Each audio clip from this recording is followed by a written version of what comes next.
Now, when you talk about fiber, is there a certain, I mean, not to get too hung up on grams, but I know there's certainly a value in getting more. Right. Right. I mean, is there a certain standard that we try to reach? High fiber is 25 to 30 grams a day. Okay. So usually we recommend a high fiber cereal like the Fiber One, Okay. because it'll give you a lot of fiber in one serving, and Right. that'll kind of jumpstart you and get you going Okay. with a lot of fiber in one serving, so you don't have to eat a whole lot of, A whole you know, box. 6 bowls of cereal. Right, okay. And then you have high fiber granola bars as well. Okay, a good, whole piece easy of snacks. A whole piece of fruit with the skin offers some more fiber. So Okay. it sounds daunting, but it's But it's again, not, it's pretty is it easy to really? get in. If you choose whole grain bread, Okay. you can be getting in between 2 and 3 servings of fiber per slice. Right. So 2 just slices of toast is Right. an easy, quick breakfast for us Right. to get. Okay. Right. Great. So not so daunting, really. It's not, no. You just have to think It's about it and think easy. of this as an easy option. Right. Right. Okay.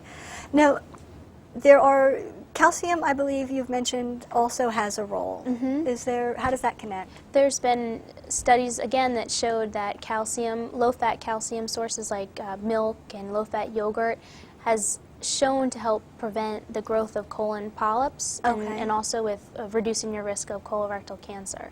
So more Okay. studies are being done, but it looks promising that a diet that has Okay. an adequate amount of calcium in can help reduce your risk of cancer. Again, colorectal easy cancer. to get that through just some Sure, yogurt, low-fat yogurt. yogurt, low-fat milk. Low-fat cheese on your salad. Right. Okay, great. Thank you.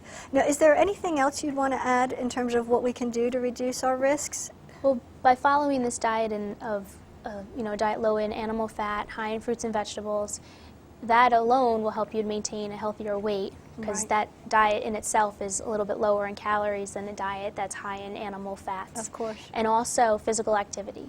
That's a Okay. huge A huge component as topic, well. absolutely. 30 minutes a day of moderate activity and Okay. working up to 60 minutes. That's the ultimate goal. That's our goal, right? Right. Something we all strive for Right, all right. the time. Great. Well, thank you very much for sharing that information, Karen.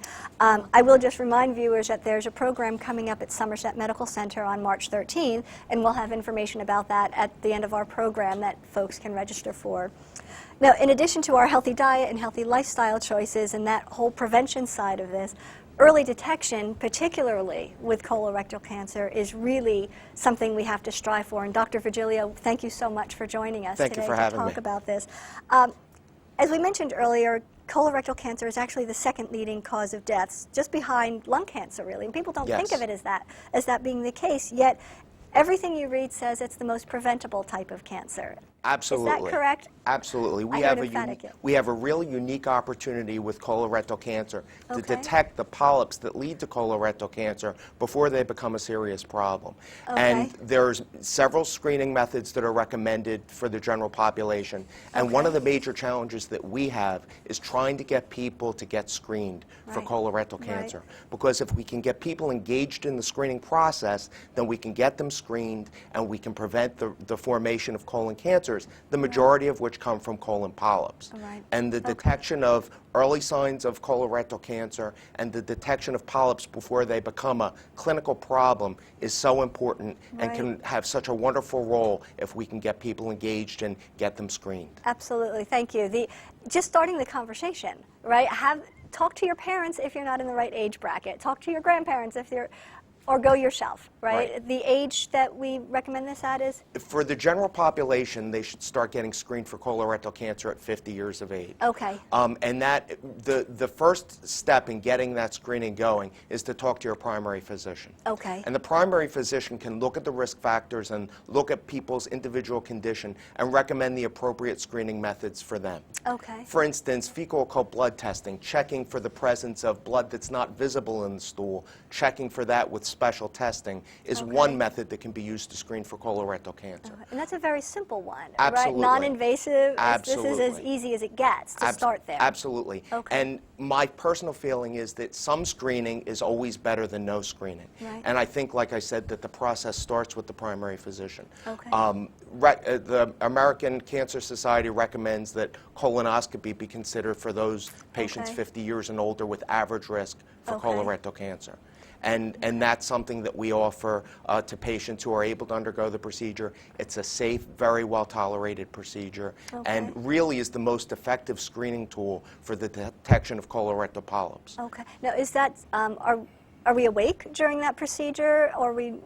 Basically, Not- the colonoscopy, I do colonoscopies on a regular basis, and the one comment that I hear from patients all the time after they undergo a colonoscopy is, "Oh my goodness, is that all it was? Right, right. I would have done Not this so the much." fear that people think. The major barrier that we look at in overcoming is to try to get people to understand that getting screened for colorectal cancer, especially with colonoscopy, which is a wonderful screening tool, is getting them over that initial fear factor, Right. getting them over the fear of preparing for the test, and getting them over the fear of Right. actually having the test performed.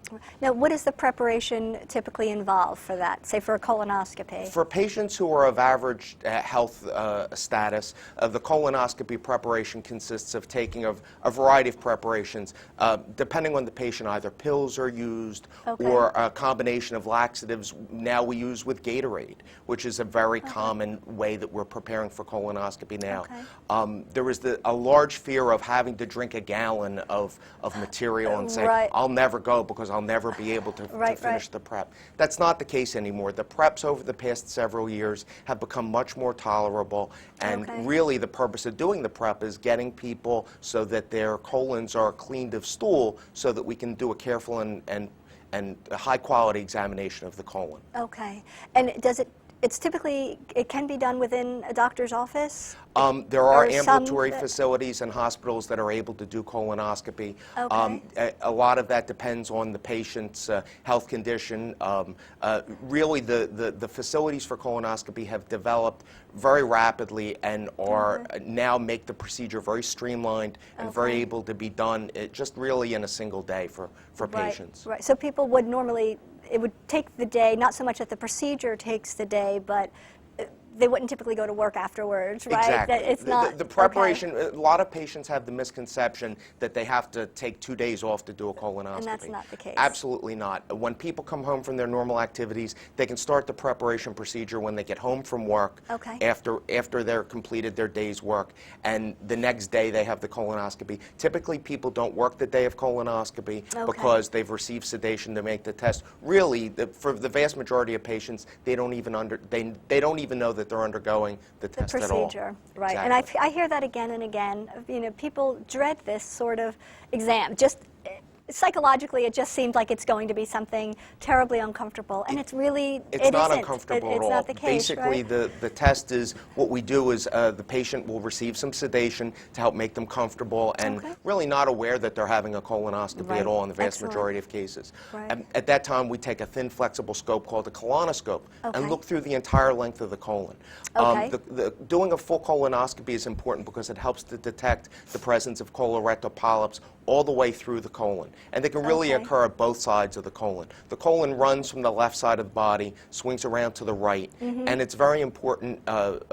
Many of the advances that we've seen in reducing the risk of colorectal cancer by doing colonoscopy has come from the fact that we're looking at the whole colon. Okay. And we're removing polyps that can turn over time to colorectal cancer. Right. Now, does it occur that while the procedure's being done, if polyps are detected, are they sometimes removed then, or not normally? In the vast majority of cases, we remove the polyps at the time the procedure is performed. You do? Okay. Absolutely. And that's what makes colonoscopy such a special test. Right. There are other screening methods, such as virtual colonoscopy, that's gotten a lot of play I've heard recently. about that, right. The virtual colonoscopies are probably almost as good at detecting colorectal polyps. The problem with the virtual colonoscopy is the virtual colonoscopy can detect the polyp, but it can't remove the polyp at the same sitting. Okay. So really the beauty of colonoscopy as a screening tool is it's also a treatment tool. It's an ability. Excellent. We have an Right. ability to remove the polyps that really give the risk for developing colorectal cancer